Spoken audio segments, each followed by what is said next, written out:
अस्सलामुअलैकुम नाजरीन, सबसे पहले तो तमाम देखने वालों को नया साल बहुत मुबारक हो और नए साल के इस पहले प्रोग्राम दिन भर में खुश आमदेद कहते हैं। मैं हूं आपकी मेज़बान माहम ज़ाहिर और मैं हूं इमरान सनाउल्लाह। नाजरीन, प्रोग्राम के आगाज़ में सबसे पहले बात करेंगे स्टॉक मार्केट के तारीख की बुलंदी को छूते हुए कारोबार की। नए साल के पहले रोज़ ही पाकिस्तान स्टॉक एक्सचेंज 100 इंडेक्स ने नई बुलंदी को छू लिया है और नए साल के पहले रोज़ का आगाज़ मनफी अंदाज में हुआ, ताहम बाद अज़ां कारोबार में मस्बत तेज़ी देखने में आई। एक मौके पर 100 इंडेक्स में 2101 पॉइंट्स का इजाफा हुआ, जिसके बाद इंडेक्स 1,17,000 से ज़ायद पर ट्रेड करता देखा गया, जो कि पाकिस्तान स्टॉक एक्सचेंज की नई बुलंद तरीन सतह है। जी बिल्कुल। और साल के आखिरी और गुज़श्ता रोज़ 100 इंडेक्स में 970 पॉइंट्स के इजाफे के बाद 414 पॉइंट्स कम होकर 1,14,884 पर बंद हुआ था। तो पाकिस्तान के लिए अच्छी खबर है जी, मुआशी अशारिये बेहतर हो रहे हैं और पैसा जो है हमारा, रुपया मुस्तहकम हो रहा है, डॉलर की कीमत जो है वो कम होती जा रही है। तो साल की हमें बहुत अच्छी खबर सुनने को मिल गई है जी। आगे बढ़ते हैं और वफाकी काबीना के इजलास की बात करते हैं। तो इजलास में वज़ीर-ए-आज़म शहबाज शरीफ को हुकूमती शोबाजात की राइट साइजिंग के दूसरे मरहले के हवाले से तफसीली ब्रीफिंग दी गई। वफाकी काबीना को ब्रीफिंग में बताया गया 5 वजारतों के मुख्तलिफ महकमे और ज़ेली इदारे ख़त्म किए जाएंगे, जिससे कई हज़ार आसामियाँ ख़त्म हो जाएंगे। वज़ीर-ए-आज़म शहबाज शरीफ ने इस बारे में मुकम्मल प्लान जल्द मांग लिया है ताकि इसका बगौर जायज़ा लेकर हतमी फैसले किए जा सकें। इस मौके पर वफाकी काबीना ने इंफॉर्मेशन ग्रुप के अफसरान की बैनुल तैनाती की भी मंजूरी दे दी है। इससे पहले हम आपको बताते हैं कि वज़ीर-ए-आज़म शहबाज शरीफ का कहना है कि धरनों ने मईशत को तबाह करने में कोई कसर नहीं छोड़ी, इसके बावजूद मईशत तरक्की कर रही है। उनका कहना है उड़ान पाकिस्तान प्रोग्राम मईशत को मजबूत करेगा। स्मगलिंग की रोकथाम के भी खातिर खा नतायज सामने आए हैं। स्मगलिंग के खात्मे का क्रेडिट वज़ीर-ए-आज़म शहबाज शरीफ ने आर्मी चीफ को दिया। उन्होंने मजीद क्या कहा, आइए देखते हैं। धरनों ने हमारी मईशत का धड़न तख्ता करने में कोई कसर नहीं छोड़ी। ग्रोथ बेस कर रही है हमारी एक्सपोर्ट्स के ऊपर। उसके लिए हमें अब बैठ के हमने एक तय करना। स्मगलिंग के हवाले से पूरी गिरफ्त हम कर रहे हैं। मिनिस्टर ऑफ इंटीरियर के साथ मिलकर पूरी तरह हमने उनको नुकेल डाली है। इंशाअल्लाह ये साल अच्छा होगा और पाकिस्तान के लिए खैर बरकत का बायस बनेगा। शर्त यह है कि मेहनत और मेहनत और मेहनत। और वज़ीर-ए-आज़म ने कहा था कि मुश्किल वक्त तो हमने गुजार लिया, अब तरक्की करने का वक्त है। इसी पर बात कर लेते हैं। हमें ज्वाइन कर लिया है माहिर मईशत डॉक्टर नदीमुल हक साहब ने। डॉक्टर साहब, आपके वक्त का बहुत शुक्रिया। डॉक्टर साहब, आप हमेशा ही कहते रहे हैं कि हुकूमत को अपने अखराजात में कमी करनी चाहिए और अब हम देख रहे हैं कि ऐसा फैसला होने जा रहा है कि मुख्तलिफ वजारतों में और मुख्तलिफ डिपार्टमेंट्स में राइट साइजिंग का फैसला होने जा रहा है। इस फैसले को आप किस नज़र से देखते हैं और इसका क्या इम्पैक्ट होगा आने वाले दिनों में? जी, पहले तो नया साल मुबारक। बहुत शुक्रिया आपके प्रोग्राम का। ये बातें बहुत दफा हम सुन चुके हैं कि राइट साइजिंग होगी। वो इशरत साहब की कमेटी, फखर इमाम साहब की कमेटी, बहुत कमेटियां बन चुकी है। अब वक्त आ गया है काम करने का। प्राइम मिनिस्टर ने बिल्कुल ठीक कहा। तो मेरा ख्याल है प्राइम मिनिस्टर को एकदम राइट साइजिंग करनी चाहिए। राइट साइजिंग का मतलब ये मिनिस्ट्रियां 5 नहीं, मेरा ख्याल है तकरीबन इस वक्त 50 मिनिस्ट्री, हमें तकरीबन 20-30 कम करनी चाहिए और हमें बहुत सारे सरकारी अफसरों को निकालने की जरूरत है। और ये जो आपके SOEs हैं, इनमें भी मसला सिर्फ एम्प्लॉयमेंट का है। हर पॉलिटिशियन ने ये बनाई हुई है चीज कि वो जब मर्जी होती है अपने बंदे भर्ती कर देती है। बंदे भर्ती करने से फिर नुकसान होता है, क्योंकि एक तो वो बंदे काम नहीं करते और दूसरे वो बंदे फिर रुकावटें भी डालते। हमने हिसाब लगाया है कि रेगुलेशन जो है, जो सरकारी अफसर अपने भत्ते मांगते हैं, जो सरकारी अफसर अपनी वो NOCs और ये वो निज़ाम बनाया हुआ एफिडेविट्स वगैरह का, उससे बहुत नुकसान होता है मईशत में। आप जितना मर्जी इंटरेस्ट रेट कम कर ले, जब तक ये चीज़ें खत्म नहीं होंगी कोई इन्वेस्टमेंट नहीं करेगा। इस वक्त इन्वेस्टमेंट में सबसे बड़ा मसला ये है कि सरकारी अफसर बहुत मुदाखलात करते हैं। दूसरी चीज़ जो बहुत ज़रूरी है, टैक्स पॉलिसी को हमें ठीक करने की जरूरत है। हमारी टैक्स पॉलिसी जो इधर उधर फिरती है, सुबह को टैक्स लगा दें, शाम को उतार दें, परसों को ये कर दें, तरसों को ये कर दें, ये निज़ाम कभी दुनिया में चल सकता। अच्छा डॉक्टर साहब, दूसरी जानिब साल के अख्ताम पर एक अहम प्रोग्राम शुरू कर रहे हैं कि उड़ान पाकिस्तान प्रोग्राम के नाम से। इससे कितनी उम्मीदें वाबस्ता करनी चाहिए, इससे कितनी मईशत मजबूत हो सकती है? देखिए, उड़ान पाकिस्तान की जब डिटेल्स पता चलेंगी, जो भी पता चलेंगी, बात करेंगे। ये प्लानिंग का जो तरीक़ाकार है ये पुराना हो चुका है। हमें जरूरत नहीं है इस किस्म की उड़ान पाकिस्तान और फलानी चीज। वो एक मीडिया का शो होता है। हमें जो जरूरत है कि गवर्नमेंट अपना काम खत्म करे, जरा पीछे हटे। अगर कहते हैं प्राइवेट सेक्टर को बढ़ना है आगे, तो प्राइवेट सेक्टर को आने दें, काम करने दें लोगों को। फिर गवर्नमेंट सब्सिडी का निज़ाम, गवर्नमेंट टैक्स का निज़ाम, गवर्नमेंट मुदाखलत का निज़ाम, गवर्नमेंट प्रोटोकॉल का निज़ाम, गवर्नमेंट प्लॉटों का निज़ाम, ये खत्म करें। ये नहीं खत्म करती तो फिर तो हम एक, देखिए मैं बार बार आपको कहता हूँ, हम एक सोवियत यूनियन इकोनॉमी है जहाँ सब कुछ हुकूमत चाहती है खुद करे। तो फिर छोड़ दे यार, कम्युनिज्म की तरफ चले हम। अगर हुकूमत ने प्राइसेस फिक्स करनी है, अगर हुकूमत ने बार बार हमें तंग करना है, ये परमिशन लो, वो परमिशन लो, तुम्हें अंदर कर देंगे अगर तुमने ये किया, तो फिर इकोनॉमी नहीं चल सकती, सीधी बात। अच्छा डॉक्टर साहब, काफ़ी देर से गवर्नमेंट जो है वो कोशिश भी कर रही है और हम सुनने में भी आ रहा है कि जी एक प्राइवेटाइजेशन बोर्ड है जो मुख्तलिफ जो नुकसान में जाने वाली एंटिटीज़ हैं उनको प्राइवेटाइज करेगा, लेकिन अभी तक तो हम पीआईए की प्राइवेटाइजेशन नहीं कर सके। आपके ख्याल में इसमें रुकावट क्या है? तो मैं बड़ी देर से कह रहा हूँ, जब तक आप पीआईए में, आज आपने vice admiral air vice marshal लगा दिया, आप प्रोफेशनलाइज पीआईए को करना नहीं चाहते। हम सबको पता है, जब मैं बच्चा था तब से हमसे पता है कि पीआईए में पर जहाज बहुत सारे बंदे हैं। पीआईए ने को हमने स्लश फंड बनाया हुआ एम्प्लॉयमेंट का, उसमें अब जान कोई नहीं रहेगी। मुझे समझ नहीं आता उसको प्राइवेटाइज क्या करें, उसको बंद कर दे। स्टील मिल में जान कोई नहीं है, पुरानी मशीनरी पड़ी हुई है, सिर्फ जमीन है, पर जमीन पे सरकारी अफसरों ने घर बना लिया, तो जमीन भी नहीं आप छुड़ा सकते। मेरा ख्याल है प्राइवेटाइजेशन से जरा पीछे हट जाए। प्राइवेटाइजेशन कोई अमृत धारा नहीं है, कोई ये चीज नहीं कि हो जाएगी। प्राइवेटाइजेशन से पीछे हटे। मुझे बताएं कि ये गवर्नमेंट रेगुलेशन क्यों नहीं खत्म कर सकती, प्राइवेटाइजेशन छोड़ दे। प्राइम मिनिस्टर साहब ने 15 कंसल्टेंट हायर किए हुए हैं, 15 कंसल्टेंट ने उड़ान पाकिस्तान बनाया। वो भाई कंसल्टेंट काम कर रहे हैं, तो आप कम अज कम ये तो कर दें सरकारी अफसरों का, भाई तुम मार्केट में दखल ना दो, तुम ये परमिशन का निजाम बंद करो, तुम घर जाओ। मनमोहन सिंह जो भी मरा है उसने 1990 में ये काम कर दिया था। हम आज तक परमिशन का निजाम नहीं खत्म कर सक रहे। हमारे सरकारी अफसर हर चीज के ऊपर बैठे हुए हैं। 10-15 इंस्पेक्टर रोज जाते हैं किसी से भत्ते लेने के लिए। ये काम खत्म नहीं करेंगे तो छोड़ दे प्राइवेटाइजेशन, और सरकारी अफसरों को इतनी अहमियत ना दे और सरकारी नौकरी बंद कर दे। अगले 10 साल के लिए किसी को सरकारी नौकरी ना दे, और जो हैं उनको भी कोशिश करें निकालने की। फिर बात बनती, उनको निकालते हैं तो जज साहब पीछे पड़ जाते। जज साहब कहते हैं सरकारी अफसर तो जनाब उसको निकाल ही नहीं आप कभी सकते, तो फिर क्या करेंगे? ठीक है, बहुत बहुत शुक्रिया आपका डॉक्टर नदीमुल हक साहब। भी हमेशा से तल्खी बातें करते हैं क्योंकि मौशी सूरत हाल पाकिस्तान की हमेशा से कुछ ऐसी रही है कि हम, जैसे कि प्राइम मिनिस्टर ने बताया कि जी 600 अरब रुपए सालाना हम लॉस में चले जाते हैं सिर्फ चंद एंटिटीज़ की वजह से, जो कि कौमी इदारे ऐसे हैं। लेकिन इमरान, दूसरी तरफ से देखा जाए तो हम प्लानिंग की हद तक ही रहते हैं, तैयारियों की हद तक रहते हैं, मुआहिदों की हद तक रहते हैं, मंसूबे बना दिए जाते हैं, लेकिन उस पर अमल दरामद नहीं होता। फिर हुकूमतें बदलती हैं, फिर वो कहते हैं हमने तख्ती लगाई है या उसने तख्ती लगाई है। इस तरह के मामलात रहते हैं, लेकिन मईशत पे कोई खातिर खा उस तरह से असर नहीं होता। लेकिन हम उम्मीद करते हैं जी आने वाला साल बेहतरी का साल हो, मईशत बेहतर हो हमारी। आगे बढ़ते हैं जी। दूसरे मुल्कों में अपने खुद साख्ता दुश्मनों को कत्ल करने की भारतीय मुहिम के खिलाफ बरतानवी अखबार दी गार्डियन के बाद अमरीकी मीडिया वाशिंगटन पोस्ट भी फट पड़ा है। भारत की दूसरे मुल्कों में घुसकर अपने मुखालिफिन को कत्ल करने की कार्रवाइयां एक बार फिर दुनिया भर की जानिब से तनकीद की जद में आ गई हैं। चांकिया तर सियासत और तौसी पसंदाना अज़ाइम और इंतहा पसंदाना नज़रियात रखने वाले नरेंद्र मोदी के खुद को भारत की किसी भी मकबूल शख्सियत के मुकाबले में ज़्यादा मुहिब वतन, ज़्यादा मुतहरिक और ज़्यादा अमलियत पसंद करार देने की भोंडी कोशिशें दुनिया भर में भारत के घिनौने किरदार को बेनकाब करने का सबब बन रही हैं। बिल्कुल, और जैसे कि पूरी दुनिया से ये डिटेल्स आ रही हैं। पहले एक अखबार था मगरबी मीडिया का द गार्डियन, उसने ये मामला उठाया था। अब हम देख रहे हैं कि वाशिंगटन पोस्ट ने भी इस मामले को उठाया और पूरी दुनिया में इस वक्त भारत जो है ना वो उसको सुबकी का सामना करना पड़ा है। इसी पर बात कर लेते हैं। हमें ज्वाइन कर लिया है ब्रिगेडियर मसूद खान साहब ने। ब्रिगेडियर साहब, आपके वक्त का बहुत शुक्रिया।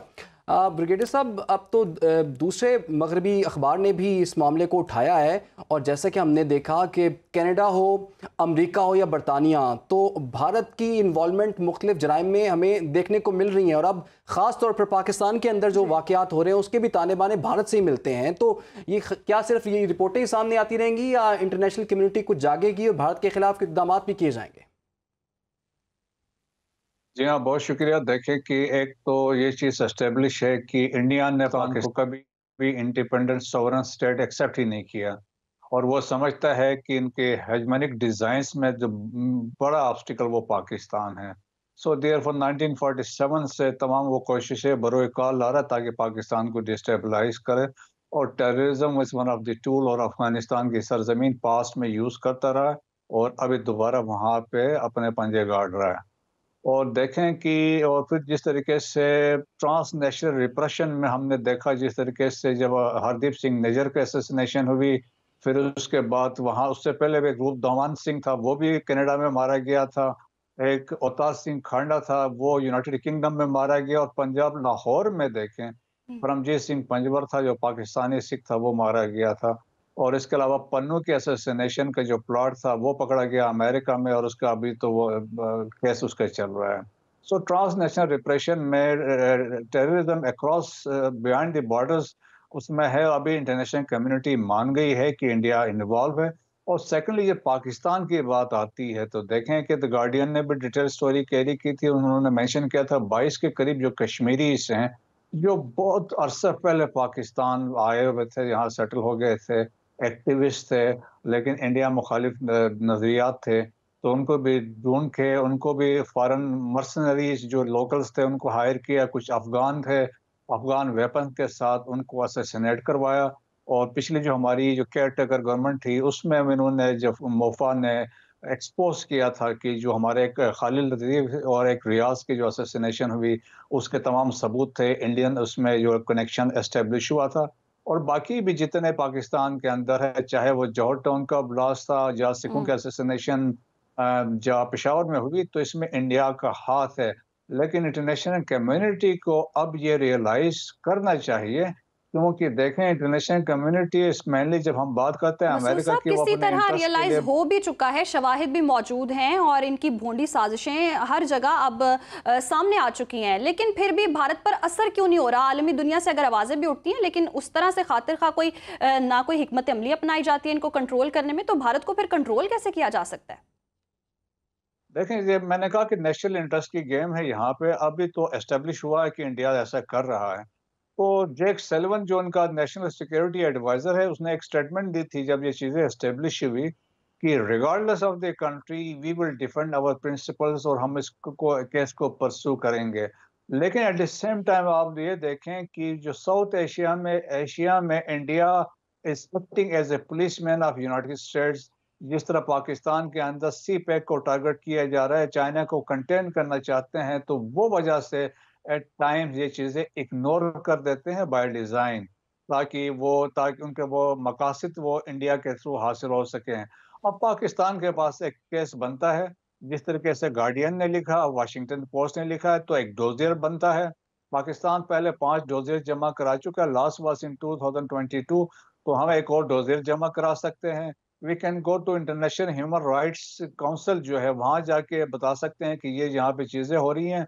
यूनाइटेड नेशन सिक्योरिटी काउंसिल में अभी हम रिसेंटली आज मेंबर बने हैं, तो वहां पे हम रेस कर सकते हैं of Indian involvement in terrorism in Pakistan. Pakistan के पास अभी ऑप्शन है और हमें केस बनता है सॉलिड किस्म का, इसको हम परसू करें। ये बात आपकी ठीक है ब्रिगेडियर साहब, लेकिन जैसे कि आपने खुद बताया कि 5 डोजियर पहले हम दे चुके हुए हैं, अब एक और डोजियर भी अगर हम दे देते हैं तो उससे फ़र्क तो कुछ भी नहीं पड़ा। अब इंटरनेशनली अगर देखा जाए तो मुख्तलिफ अखबारात जो हैं वो भारतीय इन्वॉल्वमेंट को जो है वो सामने लेकर आ रहे हैं। आपके ख्याल में भारत जो है वो उसको सुबकी का सामना तो करना पड़ा है, क्या शर्मिंदगी की वजह से भारत इन ओछे हथकंडों से बाज आ जाएगा आपके ख्याल में? देखेंगे कुछ अरसे तक तो मेरे ख्याल में एक ब्रेक आएगी उसमें, वो यकीनन, क्योंकि इससे चीज़ें बड़ी रिसेंटली हुई है। जब कनाडा से स्टार्ट हुआ और वहाँ पे जिस तरीके से जस्टिन ट्रूडो ने स्टैंड लिया, फिर अमेरिका में हुआ, फिर यूनाइटेड किंगडम में है, फिर पाकिस्तान ने भी स्टैंड लिया है, तो वो कोशिश करेंगे। लेकिन इसके बावजूद आपने अगर देखा होगा तो राजनाथ सिंह के हमने स्टेटमेंट्स देखी थी, उन्होंने कहा था हम जी जहाँ भी होगा, हम पाकिस्तान में अगर होगा बंदा तो हम वहाँ भी जाके बंदे को मारेंगे। तो ये एक स्टेट पॉलिसी बन चुकी है, state terrorism as a state tool के तौर पे ये यूज कर रहे हैं। लेकिन मेरे ख्याल में इसको हमें हाईलाइट करना चाहिए इंटरनेशनल फोरम में, ताकि ये चीज़ें रिकॉर्ड पे आ जाएं कि इंडिया के किस तरीके से इन्वॉल्वमेंट है। और फिर देखें ना कि अभी रिसेंटली बहुत सारे वाकयात इंडिया में हुए हैं यूरेनियम के, जो ओपन मार्केट में सेल हो रहे थे। तो बहुत बड़ा सीरियस इशू, अगर खुदा न खास्ता यही पाकिस्तान में होता, आप देखें कि क्या सिचुएशन यहाँ पर डेवलप हुई होती। तो वो इंटरनेशनल जो कम्युनिटी के डबल स्टैंडर्ड्स भी है, जिसे मैंने कहा नेशनल इंटरेस्ट की बात है, तो वो ये सारी चीज़ें अकॉर्डिंगली ये चलती रहती हैं। लेकिन पाकिस्तान को अपना डिफेंड करना है, अपनी सॉवरेनिटी और टेरिटोरियल इंटीग्रिटी के लिए हमने किसी चीज़ पे कंप्रोमाइज़ नहीं करना। ठीक है, बहुत बहुत शुक्रिया आपका। रिटायर्ड मसूद खान साहब हमारे साथ मौजूद थे। और ये बात तो दुरुस्त है कि भारत का ये मकरू चेहरा इस वक्त पूरी दुनिया ने देख लिया है। पहले तो पाकिस्तान इसके खिलाफ आवाज़ उठाता था और बड़े डोजियर्स हमने दिए थे। वो मसला अलग था कि पाकिस्तान और भारत के क्या ताल्लुकात हैं, तो शायद इंटरनेशनल कम्युनिटी को यकीन ना करती होगी, लेकिन सबूतों के साथ हमने डोजियर्स जो हैं उन तक पहुँचाए भी थे। लेकिन अब ये है कि पहले गार्डियन ने इसको हाईलाइट किया, अब वाशिंगटन पोस्ट ने भी इस पर एक रिपोर्ट भी लिखी है और सारे सबूतों के साथ ये चीज़ बताई कि भारत किस तरह से ना सिर्फ पाकिस्तान में बल्कि अमेरिका में भी हमने देख लिया, बरतानिया में भी देख लिया, और कनाडा सबसे बड़ी एग्जाम्पल जो है वो भारत की शर्मिंदगी का बायस बनी है। खैर हम जी आगे बढ़ते हैं, कुछ मेरे ख्याल में नए साल की बात कर लेते हैं और नई उम्मीदों और नए ख्वाबों के साथ हम साल 2025 को खुश आमदीद कहते हैं। नए साल की आमद पर कराची, इस्लामाबाद और लाहौर समेत मुख्तलिफ शहरों में कहीं नए साल का आगाज़ आतिशबाजी और कहीं हवाई फायरिंग और कहीं नए साल की खुशी में मंचले हल्ला गुल्ले करते भी नजर आए हैं। कराची के मुख्तलिफ इलाकों में 9:30 पर हवाई फायरिंग से 2 खवातीन समेत 29 अफराद जख्मी हो गए। रेस्क्यू ज़राए का कहना है कि लियाकताबाद के इलाकों में 3 और गुलशन इकबाल चुरंगी के करीब 1 शख्स जख्मी हुआ। शाह फैसल कॉलोनी और औरंगी टाउन में गोली लगने से खातून समेत 2 अफराद जख्मी हुए। कराची पुलिस ने भी मुख्तलिफ इलाकों में हवाई फायरिंग करने वालों के खिलाफ कार्रवाइयाँ करते हुए 30 अफराद को गिरफ्तार कर लिया है। जबकि लाहौर की अगर हम बात करें तो लाहौर में पुलिस तर्जुमान के मुताबिक लाहौर पुलिस ने न्यू ईयर नाइट पर हवाई फायरिंग में मुलव्वस अनासर के खिलाफ कार्रवाई में 58 मुलजमान गिरफ्तार किए हैं और 50 के खिलाफ मुकदमात का इंदराज किया गया है। लाहौर लिबर्टी चौक में भी शहरियों ने नए साल का जश्न मनाया। अमन मान को कायम रखने के लिए पुलिस की नफरी भी लिबर्टी चौक पर मौजूद रही। महकमा माहौलियात की जानिब से आतिशबाजी पर पाबंदी आयद की गई थी। तो न्यू ईयर तो सबने मनाई है, लेकिन सिक्योरिटी के भी सख्त इंतजाम किए गए थे। उसके भी इस तरह के हमें वाकयात देखने में नजर आ रहे हैं। हमें ज्वाइन किया हमारे नुमाइंदगान ने। लाहौर से रमज़ान बेग है हमारे साथ और कराची से शामिर खान है। सबसे पहले कराची चलते हैं, शामिर खान से जानते हैं। शामिर, कहिएगा, सिक्योरिटी के इतने इंतजामात भी किए गए, इजाफी नफरियां भी तैनात की गई, फिर भी हमने देखा कि इस तरह के वाकयात देखने में मिले और कहा गया था जी पाबंदी लगाई गई है मंचलों पर, वन व्हीलिंग पर, फिर भी हमने देखा है कि खातून भी जख्मी हुई हैं और 2 खवातीन हैं जी। फायरिंग के काफ़ी वाकयात हुए हैं। पुलिस कहाँ थी, कैसे कंट्रोल कर रही थी ये सिस्टम सारा? जी बिल्कुल, देखें, अफसोस के साथ कहना पड़ता है कि ये हर साल की रवायत रही है। जैसे ही नए साल का जश्न मनाया जाता है तो ना सिर्फ शहर में आतिशबाजी होती है बल्कि वो उन लोगों की भी बड़ी तादाद है जो कि हवाई फायरिंग भी करते हैं और इस हवाई फायरिंग से कई लोग जख्मी होते हैं। ताहम इस साल देखा जाए तो पिछले साल की मुनासबत से कुछ रेशो कम रहा। जो जख्मी अफराद हैं उनकी तादाद 29 है और उनमें 2 खवातीन भी शामिल हैं। जबकि पुलिस का ये दावा है कि अब तक 40 अफराद ऐसे हैं जो कि हवाई फायरिंग में मुख्तलिफ इलाकों में मुलव्वस थे, उनको जो है गिरफ्तार कर लिया गया है। बेशतर के खिलाफ जो है मुकदमात भी दर्ज कर लिए गए हैं और साथ साथ ये बात भी सामने आई है कि अक्सर फायरिंग के वाकयात में वो असला इस्तेमाल हुआ जो कि गैर लाइसेंस याफ्ता था। ताहम एक यकीनी तौर पर लाजमी सिचुएशन है, शहर में इतनी बड़ी तादाद में असला मौजूद है जो कि आम शहरी बआसानी यूज़ कर रहे हैं और ना सिर्फ उसमें छोटी नौइयत का असला है बल्कि बड़ी हथियार जो हैं वो भी इस्तेमाल किए जाते हैं हवाई फायरिंग से, जिससे आम शहरी जो है जो कि नए साल का जश्न मनाने के लिए सड़कों पे आते हैं, यहाँ पे घरों से बाहर निकलते हैं, वो ज़ख्मी होते हैं। ताहम पुलिस ने एक मैसिव कैंपेन का आगाज़ किया था 31 दिसंबर से पहले ही और शहरियों को ये तंबीह की गई थी कि किसी किस्म की हवाई फायरिंग यहाँ पे हुल्लड़बाजी से इज्तनाब करें, क्योंकि अगर कोई भी शख्स इसमें मुलव्वस पाया गया तो उसके खिलाफ जो है कार्रवाई की जाएगी, कानूनी कार्रवाई की जाएगी, ना सिर्फ मुकदमा दर्ज किए जाएंगे बल्कि गिरफ्तारी भी अमल में लाई जाएगी। लेकिन शहरी हमेशा की तरह इस बार भी जो है वो कानून को खातिर में नहीं लाते। पुलिस गिरफ्तारियां ज़रूर करती है लेकिन हम देखते हैं कि ये वाकयात जो है थमने का नाम नहीं ले रहे हैं। यकीनी तौर पे कुछ कमी सामने आई है। पहले पिछले साल हमने देखा था ये फिगर तकरीबन 40 के करीब पहुंच चुका था, जख्मी होने वाले अफराद का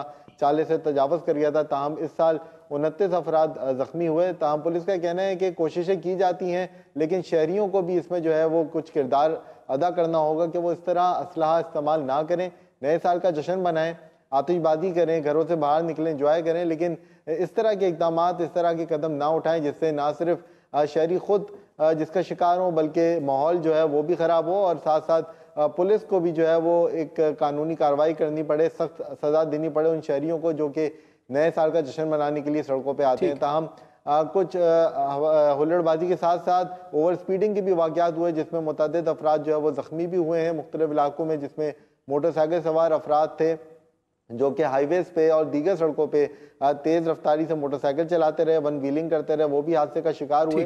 ताहम ट्रैफिक पुलिस की जानिब से भी इकदाम किए गए, लेकिन हम देख रहे हैं कि वाक़यात मुकम्मल तौर पर कंट्रोल नहीं किए जा सके। सख्ती तो थी लेकिन वाक़यात पर मुकम्मल तौर पर काबू नहीं पाया जा सका। अच्छा रमज़ान, आप बताइएगा लाहौर में क्या सूरत हाल रही?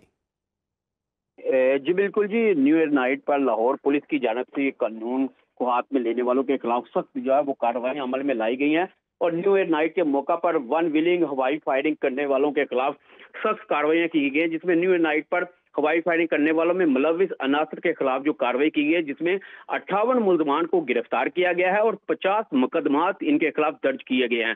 सीसी पे लाहौर बलासरी कमियाना की हिदायत पर और डीआईजी ऑपरेशन जो है फैसल कामरान की हिदायत पर नाजायज असला के खिलाफ भी क्रैकडाउन में 107 जो मुलजमान उनको गिरफ्तार किया गया और 107 ही मुकदमा दर्ज किए गए। इसी तरह हुल्लड़बाजी करने वालों के खिलाफ 16 मुकदमा दर्ज किए गए और 16 ही मुलजमान गिरफ्तार किए गए और वन व्हीलिंग के खिलाफ जो कार्रवाई अमल में लाई गई है उसमें 63 अफराद को गिरफ्तार किया गया है और 58 के खिलाफ मुकदमा दर्ज किए गए, जबकि आतिशबाजी जो करने वालों के खिलाफ कार्रवाई हुई उसमें 27 मुलजमान को गिरफ्तार किया गया। मिर्जा रमजान में गिरफ्तारियां तो अमल में लाई गई हैं, मुकदमात भी दर्ज हुए हैं, कोई जानी नुकसान तो नहीं हुआ, कोई जख्मी तो नहीं हुआ?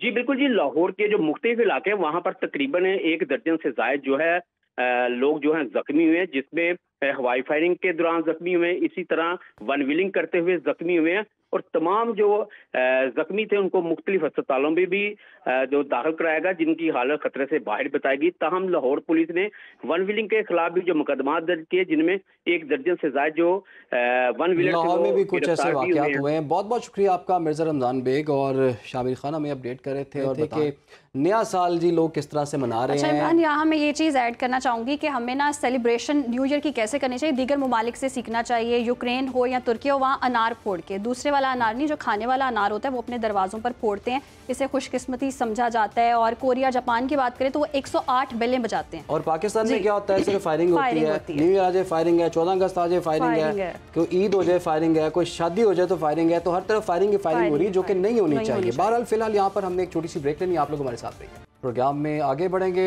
ताकत का गुरूर कहिए या नशे का नुकसान, कराची में डीआईजी के बेटे ने मुबैना तौर पर नशे की हालत में सरकारी गाड़ी खातून पर चढ़ा दी। पुलिस के मुताबिक डीआईजी असफर महेसर का बेटा सरकारी नंबर प्लेट वाली गाड़ी में रैपिड रिस्पॉन्स फोर्स के 2 एहलकारों के हमरा जा रहा था कि गार्डन के इलाके में खातून गाड़ी की टक्कर लगने से शदीद जख्मी हो गई। ज़राए के मुताबिक हादसे के वक्त डीआईजी का बेटा मुबैना तौर पर नशे की हालत में था।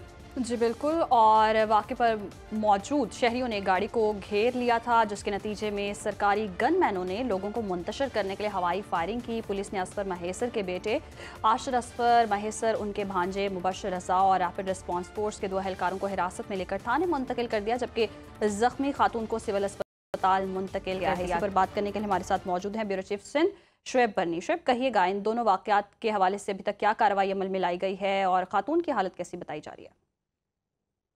जी देखिए, ये कराची में जब रात गए न्यू ईयर नाइट थी तो उस वक्त ये कराची में गार्डन के इलाके में चिड़ियाघर के करीब ये हादसा पेश आया, जहां पे जो पुलिस की सरकारी गाड़ी है जिस पे नीले रंग की नंबर प्लेट लगी हुई थी, जो कि डीआईजी पुलिस असफर महेसर के साहबजादे चला रहे थे, उनकी गाड़ी से ही हादसा पेश आया जिससे खातून ज़ख्मी हुई। इस वाक़े के बाद मुश्तइल अफराद वहाँ पे जमा हो गए, उन्होंने उस गाड़ी को रोक लिया और उसकी वीडियोस बनाना शुरू कर दी। और इस वाक़े के बाद वहाँ पे फिर इलाका पुलिस भी पहुँची। वैसे उनकी गाड़ी में उनके साथ प्रोटोकॉल की जो पुलिस के एहलकार थे वो मौजूद थे। जिस वक्त इनको पकड़ा गया तो लोग ये बताते हैं, यानी शाहिदीन ये बताते हैं कि ये मुबैना तौर पे नशे की हालत में धुत थे और इस चीज़ की वीडियोस भी वायरल हुई कि वो जब बातचीत कर रहे हैं तो उनकी कैफियत सही नहीं थी। इसके बाद वहाँ से मामला गया पुलिस स्टेशन में, लेकिन उन जो खातून हैं जो कि इस हादसे में ज़ख्मी हुई थी वो कोई मुकदमा वगैरह दर्ज करवाने के लिए पुलिस के पास नहीं गई, तो लिहाजा पुलिस के पास कोई जवाज़ नहीं था कि वो डीआईजी के बेटे को हिरासत में लेते या उनके खिलाफ गिरफ्तारी करके मुकदमा दर्ज करते, तो लिहाजा फिर उनको रिहा कर दिया गया, उनकी कोई गिरफ्तारी अमल में नहीं आई। अलबत्ता लेकिन शुएब, जैसे कि आप खुद बता रहे हैं, खुद आप ये बता रहे हैं कि जी जब वो बाहर आए तो पता लगा कि वो नशे की हालत में ड्राइविंग कर रहे थे, तो अगर ये चीज़ पता लग गई है, इसके सबूत भी मौजूद हैं वहाँ पर, यानी शाहिदीन ने चीज़ देख भी ली है, तो फिर क्यों नहीं कार्रवाई हो सकती इनके खिलाफ? अच्छा देखिए, कार्रवाई तो बिल्कुल हो सकती है। सरकार अगर मुद्दई बन जाए तो कार्रवाई हो सकती है, मुद्दई अगर पीछे हट भी जाएं तो कोई बड़ी बात नहीं होती। लेकिन ये जो हादसा था उसमें उस खातून की कोई जान वगैरह तो नहीं गई, लेकिन उन्होंने जाहिर सी बात है, सामने पुलिस का बाअसर अफसर है और उसका फिर बेटा है, फिर सरकारी गाड़ी है, उस पर नीले कलर की नंबर प्लेट सिंध पुलिस की लगी हुई है। ये कोई आम शहरी तो नहीं है। अब पाकिस्तान का ये आप कह लें कि आपने जान जाने की बात की, लेकिन दूसरा वाकया देखें तो वहां पर तो ट्रैफिक पुलिस ऑफिसर थे, जान भी चली गई, उस पर क्या फिर एक्शन लिया गया? जी वो बिल्कुल, वो क्लिफ्टन के इलाके में शॉन सर्किल के करीब वाक़या पेश आया है, जहां पे खड़ी हुई सुजुकी गाड़ी पे पीछे से जो शराब के नशे में धुत ट्रैफिक पुलिस का सेक्शन अफसर था, वो उस गाड़ी में जाके जा टकराया और हादसा होने के नतीजे में एक शख्स जान की बाजी हार गया। अयूब नामी वो कराची का शहरी था जो कि जान से गया, और ये जो सेक्शन अफसर था पुलिस का, इसके खिलाफ बाकायदा तौर पे फिर मुकदमा दर्ज किया। जिस वक्त ये हादसा हुआ वो अपने आपे में भी नहीं था, उसको होश भी नहीं था। जब उसको लोगों ने गाड़ी से बाहर निकालने की कोशिश करी तो उसने मुगालजात बकना शुरू कर दी, वहाँ पर लड़ाई झगड़ा शुरू कर दिया, और वो बावर्दी था ट्रैफिक पुलिस का सेक्शन अफसर। रात के टाइम जिस वक्त ये हादसा हुआ है बावर्दी था और शराब के नशे में धुत था, तो उसके खिलाफ तो मुकदमा बाकायदा क्लिफ्टन में जो डिस्ट्रिक्ट साउथ है वहाँ दर्ज कर लिया गया है, क्योंकि उस चीज़ पे तो पुलिस को FIR करनी पड़ी, क्योंकि शहरी जान से ही चला गया।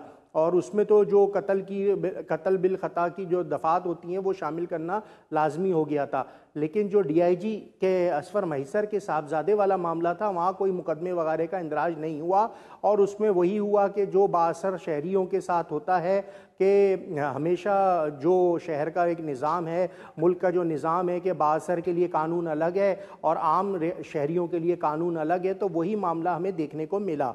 लेकिन जो पुलिस वाले ने बंदा मारा है, ट्रैफिक पुलिस का एहलकार जो कि खुद इस काम के लिए पाबंद है कि वो ट्रैफिक पुलिस को ही निज़ाम को कंट्रोल करेगा, ट्रैफिक के निज़ाम को, वो खुद धुतता शराब के नशे में, और न्यू ईयर नाइट खुद ही आउट ऑफ कंट्रोल हुआ था। जिसने ट्रैफिक को कंट्रोल करना था खुद नशा कर रहा था, और उसके बाद उसने एक कीमती जान भी ले ली। और ट्रैफिक पुलिस जो है नशा करते हुए खुद ड्राइव करेगा तो वो फिर कानून की अमलदारी किस तरह से? इमरान जैसे कि बात की कि जान तो नहीं गई, जख्मी हुए, लेकिन ये भी क्या बात है कि ताकतवर जो हैं वो नशे की धुत में कमज़ोर लोगों को ऐसे ही निशाना बनाते हैं, ड्राइविंग ऐसे करते हैं कि कोई कमज़ोर जो है उसकी जान खतरे में पड़ जाती है। तो कोई ना कोई एक्शन तो ज़रूर लेना चाहिए।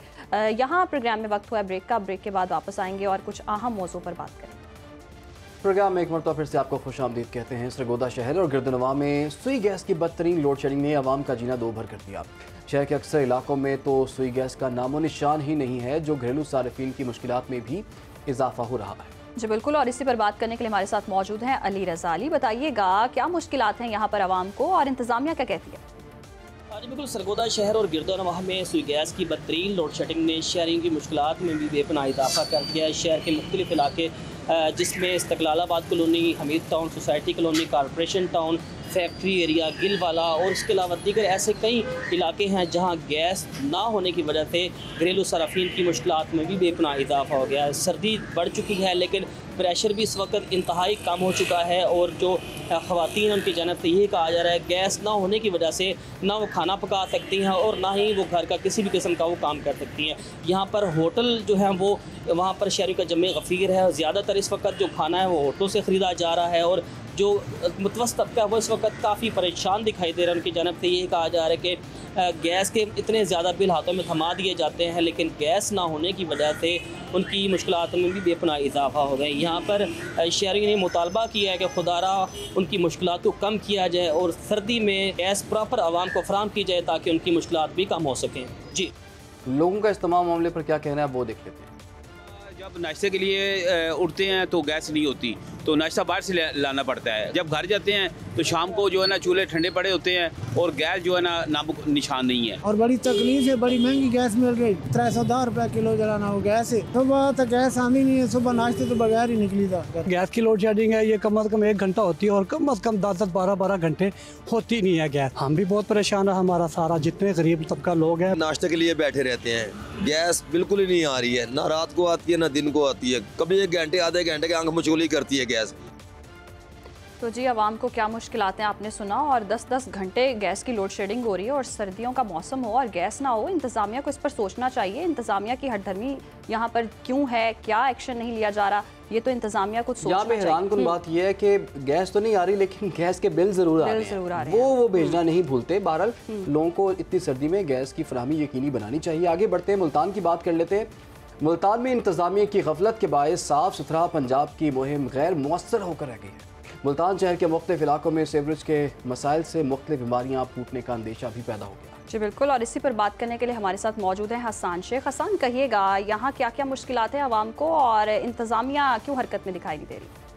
जी बिल्कुल, मुल्तान शहर के मुख्तलिफ इलाके सीवरेज के पानी में डूबने लगे हैं। इस वक्त जो है मैं दौलत गेट के इलाके में मौजूद हूँ, जहाँ पर सीवरेज का पानी जो है वो गटरों से निकलकर गली मोहल्लों में जो है बहने लगा है। न सिर्फ गली मोहल्लों में बह रहा है बल्कि दूसरी जानिब जो है घरों में भी जो है दाखिल हो चुका है, जिसकी वजह से जो इलाका मकीन है उनकी परेशानी में जो है काफ़ी हद तक इजाफा हो चुका है। यहाँ पर जो है ताफुन भी फैलने लगा है।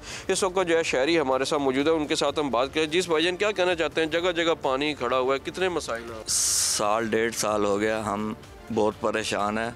पानी घरों में दाखिल हो रहा है और बीमारियां फैल रही हैं। साल 1.5 साल हो गए, खुदा का वास्ता हमारा ये मसला हल करें।